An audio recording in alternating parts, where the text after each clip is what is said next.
gente achou que era difícil. Aliás, muita gente achava que eu jamais ia votar. Porque o político, quando rouba, ele submerge. Quando ele faz qualquer bobagem, que sai uma denúncia, ele já se esconde e fica escondido. Eu, ao invés de me esconder, fui para cima dos acusadores. Porque o político, quando rouba, ele submerge. Quando ele faz qualquer bobagem, que sai uma denúncia, ele já se esconde e fica escondido. Tudo bem, pessoal?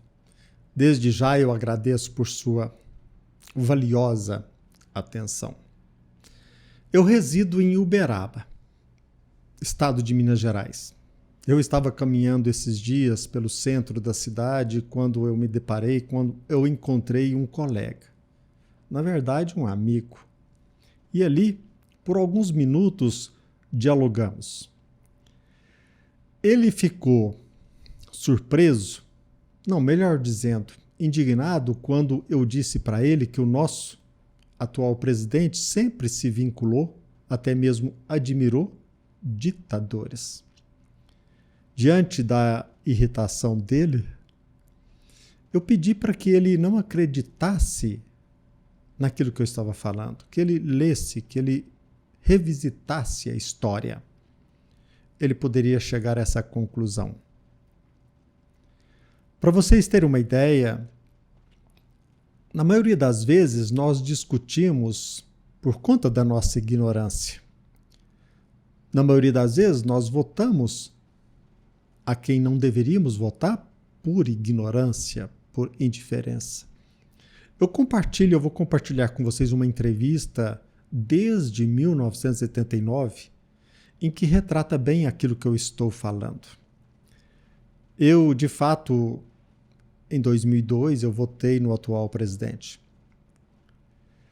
Comecei a acompanhar o seu governo e fiquei admirado, ou espantado, melhor dizendo, com a sua incoerência. Mas, na verdade, ele não estava sendo incoerente.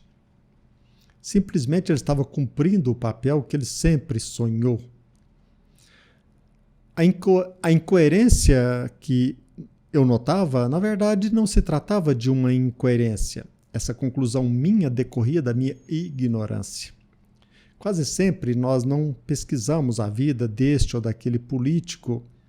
Quando eu comecei a estudar, a perquirir, eu pude perceber os motivos, os ideais que este ou aquele político levanta como bandeira. Nós sabemos que o atual presidente, ele foi metalúrgico, sindicalista e até hoje ele é político. Nesta entrevista, ele compartilhou conosco uma frase que diz mais ou menos assim: eu não sou fanático por política, não faz muito o meu gênero. Interessante notar que esta entrevista concedida em 1979, já em 1982, ele concorreu ao governo do estado de São Paulo. Não teve êxito. Em 1986, ele concorreu para deputado federal. E, em verdade, ele foi o candidato mais bem votado. Um verdadeiro recorde.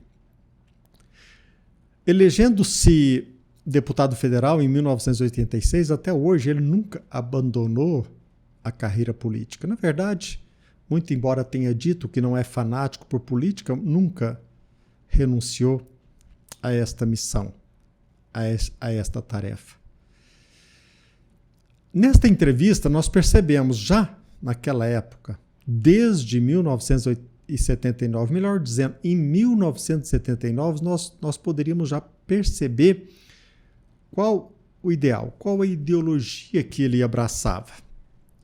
Naquela entrevista, ele disse, perguntado sobre as pessoas que ele admira, ele citou Che Guevara, ele citou Mao Tse Tung, ele chegou até mesmo citar Hitler. E não parou por aí.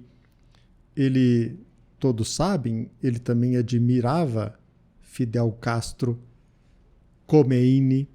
E não podemos esquecer na atualidade que ele tem um estreito vínculo com Maduro e com Daniel Ortega. nós podemos perceber isso de forma simples, apenas lendo um pouco, revisitando a história.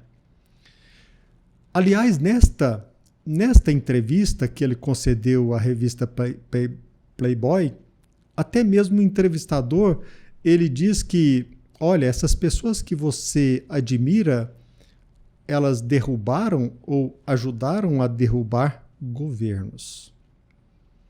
Ali, ele já deixa bem claro, nesta pergunta, os vínculos estreitos com os rebeldes, com os revolucionários, com aqueles que são rotulados de ditadores. Nesta entrevista também, nós sabemos que em 1979, também Figueiredo, o presidente Figueiredo, ele concedeu anistia. E perguntado a respeito se ele aprovava a anistia, ele disse que concordava plenamente. E basta que você pesquise quais foram as pessoas que foram anistiadas. Ele deixa bem claro nesta entrevista que ele concordava com o pedido de anistia. Eu quero terminar a minha fala só dizendo o seguinte, apoiando-me numa resposta dele nesta entrevista, quando perguntado como ele se declara, qual que é o vínculo ideológico dele, ele responde que ele, de fato, ele pensa em algumas coisas, mas não interessa a ele revelar. Eu estou dizendo isso, eu estou para terminar citando esta resposta para demonstrar que numa leitura não precisa nem mesmo ser atenta, nós iremos perceber qual é o vínculo ideológico que ele abraçava e que até hoje ele abraça. Eu estou dizendo isso também porque em 1979, naquela época, nós já poderíamos ter notado qual é o propósito, qual o motivo de sua candidatura. Aliás, o motivo de trabalhar em favor dos metalúrgicos, o motivo pelo qual ele se tornou membro de um sindicato. E hoje, em 2025, nós estamos tendo como representante, como alguém que seja verdadeiramente democrático, o nosso atual presidente. E ele se entrega de forma assim tão flagrante que até mesmo no uso das palavras, ele declara quais os pensamentos, qual a ideologia que ele abraça. Ele nunca escondeu, ficou feliz, muito feliz quando ele disse que conseguiu colocar na Suprema Corte um comunista.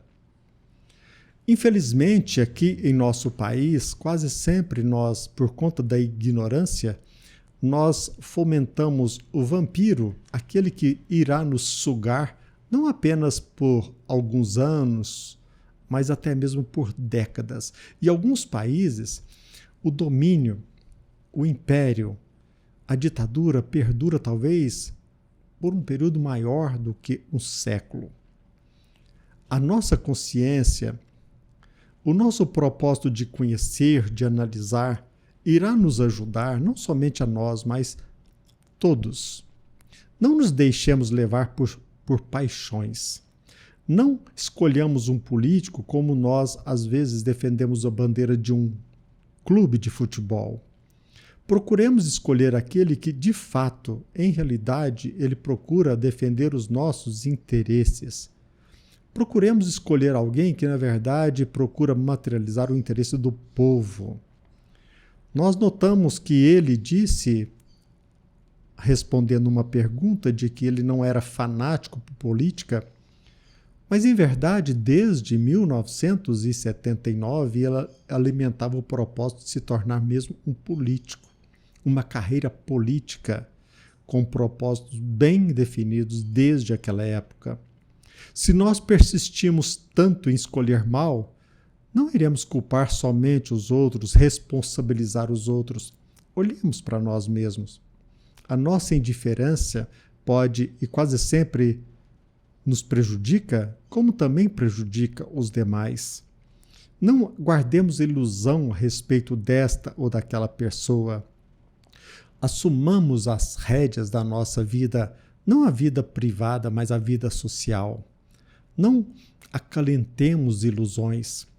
Não admiremos aquela pessoa que está trabalhando em detrimento do nosso interesse. Pensemos nisso. Não fiquemos irritados, indignados, irados simplesmente porque alguém compartilha algo que talvez possa até mesmo ser mentira. Mas pesquisemos, olhemos a história, revisitemos o tempo para perceber se aquilo que chega ao nosso encontro se trata mesmo de uma mentira ou algo real. Pensemos nisso. Um abraço. Até breve. Eu espero que você não fique irritado com aquilo que aqui estou compartilhando.